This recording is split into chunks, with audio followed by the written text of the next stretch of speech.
باید قید نمود که کنستیتوسیای قبول نموده جمهوری تاجیکستان در ماده یکم خش جمهوری تاجیکستان را همچون دولت حقوق بنیاد صاحب اختیار دنیوی و یگانه اعلان نمود و حقوق بنیاد بودن جمهوری تاجیکستان مضمون آن را دارد که جمهوری ما در زمینه حقوق بنیاد یافته در آن ولایت قانون موجود است و در نزد قانون همه برابر هستند. همزمان جمهوری تاجیکستان جمهوری می باشد که ساخت دموکراسی را پیش گرفته است و به طریق رایپرسی قبول کردن کنستیتوسیای جمهوری تاجیکستان محض از دموکراتی بودن جمهوری تاجیکستان برمی آید، یعنی حاکمیت در دست خلق می باشد. خود مفهوم دموکرات یعنی همین معنا را دارد که از کلمه دموکراتیا دموس خلق و کراتیا حاکمیت می باشد. حاکمیتی می باشد که آن را خلق اداره می کند.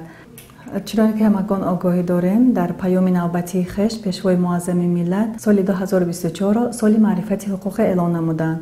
همزمان وابسته به این سنه 30 دکبر سال 2023 فرمان مخصوص پرزیدنت جمهوری تاجیکستان درباره اعلان نمودن سال 2024 همچون سال معرفت حقوق قبول گردید. باعث قید است که یکی از سبب‌های اعلان داشتن سال 2024 همچون سال معرفت حقوق این بخشیده به 30 سالگی کنستیتوسیای جمهوری تاجیکستان می باشد و بهر ارزگذاری نمودن به این سند مهم دولتی می باشد که آن را می توان شناسنامه دولت نامید.